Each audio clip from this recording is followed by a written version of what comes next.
ತಾಯಿ ತ್ಯಾಗದ ಸಂಕೇತ. ಏಕೆಂದರೆ ತಾಯಿ ನಮ್ಮನ್ನು ಹೊಟ್ಟೆಯಲ್ಲಿ 9 ತಿಂಗಳು ಇಟ್ಟು ನಾವು ಹೊರಗಡೆ ಬಂದಾಗ ಇಡೀ ಜಗತ್ತಲ್ಲಿ ನಮಗೆ ಏನೇನು ನಡೆಯುತ್ತೆ ಅದನ್ನು ಫಸ್ಟು ಕಲಿಸೋದೇ ತಾಯಿ. ಏಕೆಂದರೆ ನಾವು ಚಿಕ್ಕ ವಯಸ್ಸಿದ್ದಾಗಲೂ ಸಹ ತಾಯಿ ನಮ್ಮನ್ನು ಎಷ್ಟು ಚೆನ್ನಾಗಿ ನೋಡ್ಕೊತಾರೆ ಅಂದರೆ ತಾಯಿ ಋಣವನ್ನು ತೀರಿಸೋದಕ್ಕೆ ಸಾಧ್ಯವೇ ಇಲ್ಲ. ಒಂದು ತನ್ನ ಮಗುಗೆ ನೋವಾಗಬಾರ್ದು ಅಂತ ತಾಯಿ ಎಷ್ಟು ಕೇರ್ಫುಲ್ಲಾಗಿ ನೋಡ್ಕೊತಾಳೆ ಅಂದರೆ ಒಂದು ಕೆಲಸನೂ ಸಹ ಮಾಡಿಸ್ತಾಳೆ, ತುಂಬ ಚೆನ್ನಾಗಿ ಬೆಳೆಸ್ತಾಳೆ ತಾಯಿ.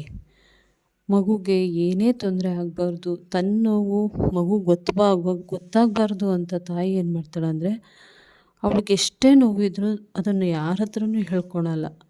ಹಾಗೆ ತಾಯಿ. ಇಲ್ಲಿ ನಾನೊಂದು ಗಾದೆಯನ್ನು ನೆನಪು ಮಾಡ್ಕೋಬೇಕು. ಬಳ್ಳಿಗೆ ಮರ ಭಾರವೇ. ಯಾವತ್ತೂ ಮಕ್ಕಳು ತಾಯಿಗೆ ಭಾರ ಆಗೋದಿಲ್ಲ. ಆದರೆ ಇತ್ತೀಚಿನ ದಿನಗಳಲ್ಲಿ ಏನಾಗಿದೆ ಅಂದರೆ ಮಕ್ಕಳಿಗೆ ತಾಯಿ ಭಾರವಾಗಿದ್ದಾಳೆ. ಯಾಕಂದರೆ ಮಕ್ಕಳು ದೊಡ್ಡವರಾದ್ಮೇಲೆ ಏನು ಮಾಡ್ತಾರೆ ಅಂದರೆ ತಾಯಿನ ಬೇಕಾಬಿಟ್ಟಿ ನೋಡ್ಕೊಳ್ತಾರೆ. ಆದರೆ ಅವಳು ತ್ಯಾಗನ ಯಾವತ್ತೂ ಅವಳು ಅರ್ಥ ಮಾಡ್ಕೊಳ್ಳೋದೇ ಇಲ್ಲ.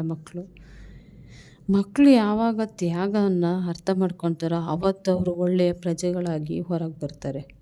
ಯಾವತ್ತೂ ತಂದೆ ತಾಯಿಗೆ ಯಾವುದೇ ಮಕ್ಕಳಾಗಿರ್ಬೋದು ಯಾವುದೇ ರೀತಿ ನೋವನ್ನು ಕೊಡಬಾರ್ದು. ಅವ್ರಿಗೆ ಕಷ್ಟನೋ ಸುಖನೋ ಆಗುತ್ತೋ ಇಲ್ವೋ ಅವ್ರನ್ನ ಎಷ್ಟು ಚೆನ್ನಾಗಿ ನೋಡ್ಕೊಬೇಕು ಅಂದರೆ ಅವ್ರಿಗೆ ಯಾವುದೇ ರೀತಿ ತೊಂದರೆ ಆಗದೇ ರೀತಿ ನೋಡ್ಕೊಬೇಕಾಗುತ್ತೆ. ಅವರು ವಯಸ್ಸಾಗ್ತಾ ಯಾವ ರೀತಿ ಆಗ್ತಾರೆ ಅಂದರೆ ಚಿಕ್ಕ ಮಕ್ಕಳು ಥರ ಆಗ್ತಾರೆ. ಅವರಿಗೆ ಅನಿಸಿದ್ದು ಹೇಳ್ಬಿಡ್ತಾರೆ, ಅವ್ರಿಗೆ ಬೇಕಾಗಿತ್ತು ಕೊಡಬೇಕು ನಾವು. ಅವಾಗ ಏನಾಗುತ್ತೆ ಅಂದರೆ ನಾವು ಹಿಂತಿರುಗಿಸಿ ತಂದೆ ತಾಯಿಗೆ ಹೇಳಬಾರ್ದು. ಅವರು ನಮ್ಮ ಚಿಕ್ಕ ವಯಸ್ಸಿಂದ ಎಷ್ಟೊಂದು ಕಷ್ಟಪಟ್ಟು ಸಾಕಿರ್ತಾರೆ ಹೇಳಿ. ಯಾರೇ ಆಗಲಿ ತಂದೆ ತಾಯಿನ ಪ್ರೀತಿಸ್ಬೇಕು ಫಸ್ಟು.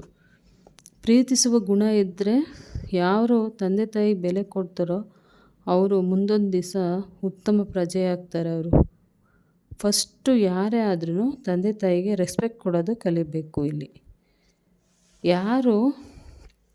ಕೆಲವು ಸತಿ ಏನಾಗುತ್ತೆ ಅಂದರೆ ನಾವು ಏನು ಮಾಡ್ತೀವಿ ಅಂದರೆ ಬೇಕಾಬಿಟ್ಟಿ ಫೋನ್ ಮಾಡಿದ್ರೆ ಸಾಕು, ಸರಿ ಫೋನ್ ಇಡು ಆಮೇಲೆ ಮಾಡ್ತೀವಿ, ನಾನೆಲ್ಲೋ ಹೊರಗಿದ್ದೀನಿ ಅಂತ ಹೇಳ್ತೀವಿ ತಂದೆ ತಾಯಿಗೆ.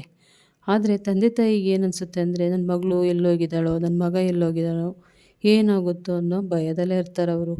ಅದರಿಂದ ಅವ್ರು ಕೇರಿಂದ ಫೋನ್ ಮಾಡ್ತಾರೆ. ಆದರೆ ನಾವೇನು ಮಾಡ್ತೀವಿ, ಏನಕ್ಕೆ 50 ಸತಿ ಫೋನ್ ಮಾಡ್ತಾರೆ, ಏನಕ್ಕೆ 50 ಸತಿ ನಮಗೆ ಟಾರ್ಚರ್ ಕೊಡ್ತಾರೆ ಅಂತ ನಾವು ಅವ್ರನ್ನ ದೂರ್ತೀವಿ.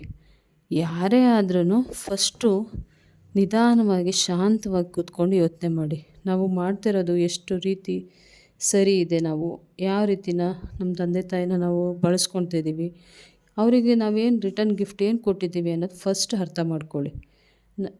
ಜಗತ್ತಿನಲ್ಲಿ ಯಾರಾದರೂ ಕೇಳಿ ಫಸ್ಟು ತಂದೆ ತಾಯಿ ಏನನ್ನು ಮಕ್ಕಳಿಂದ ಅಪೇಕ್ಷಿಸಲ್ಲದಿಲ್ಲ.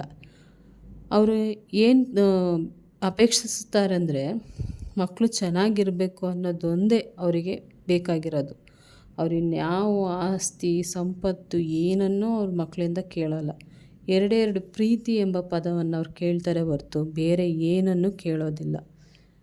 ನಾನು ಹೇಳಿರೋ ಟಾಪಿಕ್ಕು ಎಲ್ಲರಿಗೂ ಇಷ್ಟ ಆಗಿದ್ದರೆ ದಯವಿಟ್ಟು ನನ್ನ ಚಾನಲ್ನ ಯಾರಿವಾಗ ಸಬ್ಸ್ಕ್ರೈಬ್ ಮಾಡ್ಕೊಂಡಲೇ ನೋಡ್ತಿದ್ದೀರಾ ದಯವಿಟ್ಟು ಸಬ್ಸ್ಕ್ರೈಬ್ ಮಾಡಿ, ಮತ್ತು ಕಮೆಂಟ್ ಮಾಡಿ, ಮತ್ತು ಶೇರ್ ಮಾಡಿ.